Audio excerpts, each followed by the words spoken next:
الله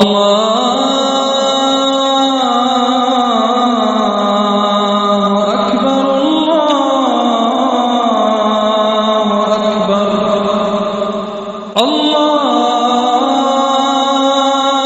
أكبر الله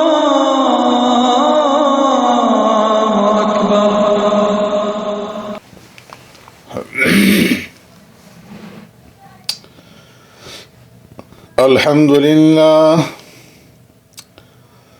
الحمد لله وكفى والصلاة والسلام على سيد الرسل وخاتم الأنبياء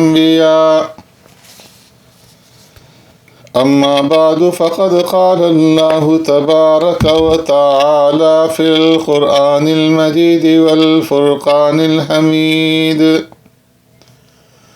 فأعوذ بالله من الشيطان الرجيم بسم الله الرحمن الرحيم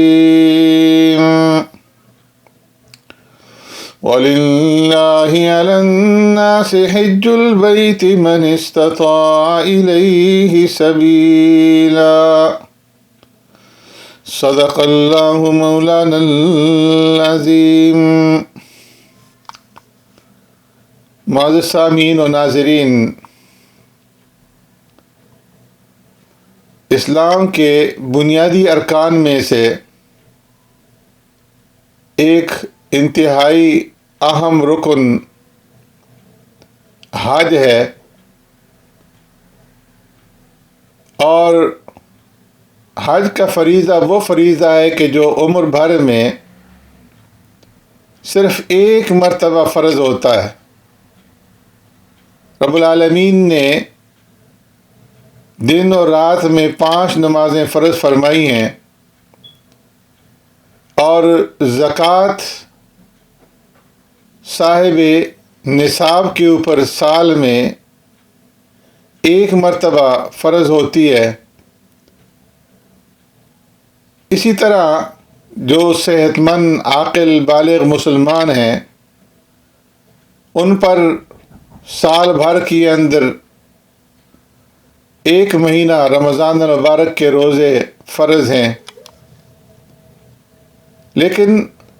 حج زندگی میں صرف ایک ہی مرتبہ فرض ہے، اور وہ بھی اس انسان کے اوپر کہ جو صاحب استطاعت ہو۔ اور جب کوئی مسلمان ایک مرتبہ فرض حج ادا کر لے تو پھر اس کے اوپر دوبارہ حج فرض نہیں ہوتا، خواہ یہ شخص حج کے مہینوں میں مکہ مکرمہ اور عرفات ہی کے اندر کیوں موجود نہ ہو۔ فرمایا کہ تمام عبادات میں حج کی جو عبادت ہے یہ سب سے زیادہ مشقت والی عبادت ہے، اس لیے کہ اس میں انسان کو اپنے گھر سے نکلنا پڑتا ہے، سفر کی مشقتیں برداشت کرنی پڑتی ہیں، اور دنیا بھر سے دور دراز علاقوں سے مسلمان حجاج اکرام سفر کر کے مکہ مکرمہ اور مدینہ منورہ مقدس مقامات کے اندر پہنچتے ہیں، اور مکہ، منی، عرفات اور مزدلفہ میں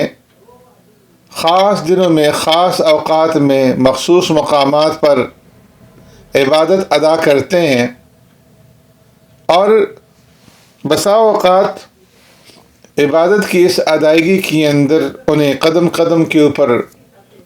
مشکلات بھی پیش آتی ہیں، جس کی وجہ سے یہ کہا جاتا ہے کہ حج مشقت کا دوسرا نام ہے۔ اور اسی لیے یہ بھی کہا جاتا ہے کہ حج جو ہے یہ جوانی کی عبادت ہے، کہ انسان کو جوانی کے اندر حج کر لینا بہتر ہے۔ بڑھاپے میں کمزوری اور مشقت جو ہے وہ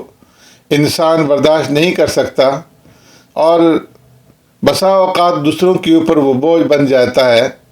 یہ سب باتیں اپنی جگہ پہ درست ہیں، لیکن حقیقت یہ ہے کہ حج میں اگر دیکھا جائے تو بذات خود کوئی مشقت نہیں ہے، بلکہ شریعت نے حج کو بہت زیادہ آسان بنا دی ہے، لیکن علم کی کمی کی وجہ سے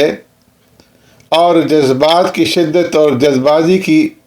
بری عادت کی وجہ سے بسا اوقات لوگ جو ہے وہ مشقت کے اندر پڑ جاتے ہیں۔ حج ہر ایک مسلمان کے اوپر فرض نہیں ہے، بلکہ حج صرف اس شخص پر فرض ہے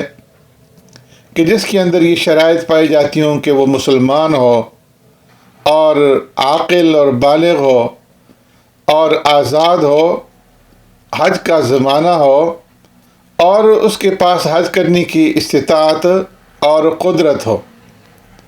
اور استطاعت اور قدرت کا مطلب یہ ہے کہ وہ ذاتی ضروریات اور حوائج کے علاوہ اس کے پاس اتنا مال ہو کہ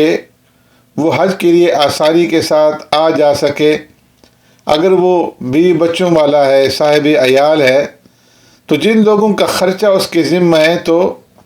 اس کی حج سے واپسی تک ان سب کا خرچ بھی اس کے پاس موجود ہو اور وہ گھر کی وہ سارے ضروریات اور اخراجات اپنے گھر والوں کو دے کر کے جائے۔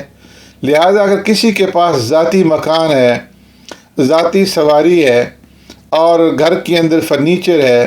استعمال کی دوسری چیزیں ہیں، مگر نقد رقم یا ضرورت سے زائد مال اس کے پاس موجود نہیں ہے جو کہ سفر حج کے لیے جو ہے وہ کافی ہو، تو اس صورت کے اندر اس کے اوپر حج فرض نہیں ہے۔ اگر دکاندار کے پاس نقد رقم نہ ہو مگر سامان تجارت دکان میں موجود ہو اور اتنا سامان دکان میں باقی رکھا جائے کہ جس سے تجارت چلتی رہے اور اس سے زائد سامان فروخت کر کے جو رقم حاصل ہو وہ اگر سفر حج کے لیے کافی ہو تب اس کے اوپر حج فرض ہوگا۔ اسی طرح اگر کوئی شخص زرعی زمین کا مالک ہے اور اس زمین کی پیداوار کے اوپر اس کا گزر بسر ہوتا ہے تو اس کے اوپر حج اس وقت فرض ہوگا جب کہ اس کے پاس اتنی زرعی زمین ہو کہ اگر وہ اس میں سے کچھ فروخت کر دے